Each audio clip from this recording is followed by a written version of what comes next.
would like to speak about the feminine principle and its significance in the role of healing.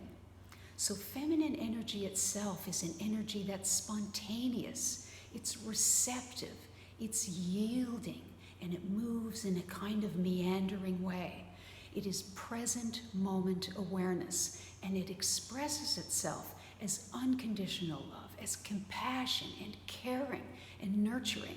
And that's why the overwhelming majority of individuals involved in occupations surrounding healing are women, because in most cases, the woman is connected with the feminine principle, right? As the mother, we are the mothers that nurture the young.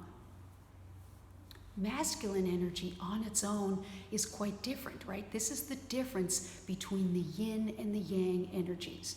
So the masculine energy on its own is self-directed, it's purposeful, it's goal-oriented, it moves from A to B with purpose. So if an individual is more dominant in one energy than another, you can see this expressed as an imbalance in the personality.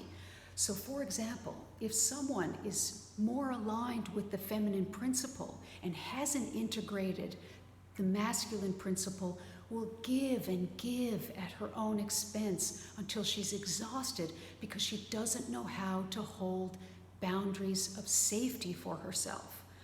At the same time, the masculine energy, if unintegrated with the feminine, will be an energy that takes, that is competitive and aggressive and is not thinking with the heart at all, and in fact is completely oblivious to the nature of the heart, because all it is focused on is getting what it wants. So we see in the world today that the masculine principle for thousands of years has been a dominant energy, and now we're starting to see an acknowledgement of the feminine being restored in our faith in humanity, right? As the feminine principle is making her way back into conscious awareness. And that's why we see so much about healing and personal growth and people wanting to become more aware and more conscious. So that's why it is critical for people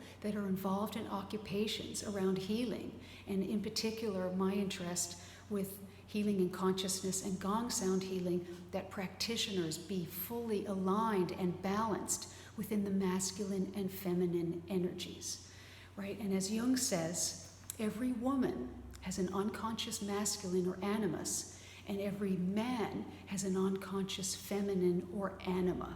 So the idea is that we do work on ourselves so that we can integrate these principles and come into a place of wholeness and balance, so that we can take action in the world with compassion, where we can consider our actions and other people and how we're impacting other people with our choices. This is how we grow conscious community, when people do work on themselves and come into a place of balance, right? So we're working to be more compassionate with those that are aggressive and unkind, because this is the only way. Through judgment, there is only alienation. Through acceptance and compassion, we can help others to come to new levels of conscious awareness.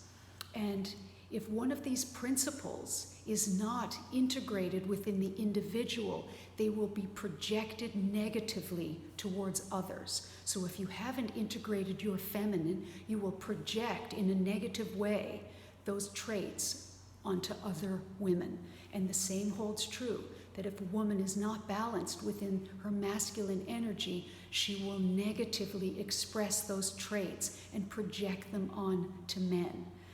So I hope this makes sense. It's a very, very key piece in terms of healing and consciousness work, because these are two anthropomorphic archetypes that exist within the consciousness of every individual. So coming into a place of balance is key. Thank you so much for listening.